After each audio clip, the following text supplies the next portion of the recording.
Sous surveillance constante, la demeure de la famille de Saint-Seine est à moins d'une centaine de mètres de la ligne à grande vitesse. Cette fissure, apparue sur la façade au début des travaux, a déjà été colmatée.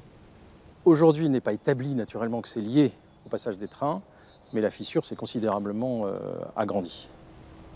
Plus récent encore, ce dégât sera lui aussi expertisé, tout comme l'avaient été les toitures de la maison.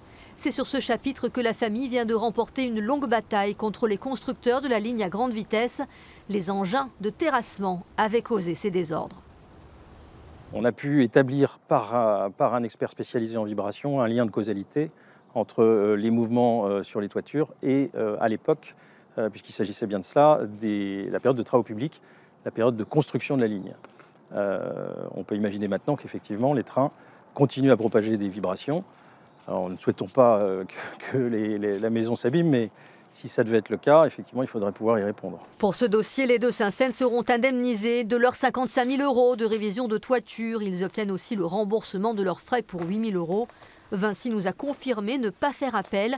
C'est l'aboutissement fructueux de 4 ans de procédure, sûrement pas la fin de l'histoire. On nous annonce d'ailleurs une augmentation significative du nombre de trains dans un avenir proche. Comment ça va impacter le domaine, ça, on n'en sait rien.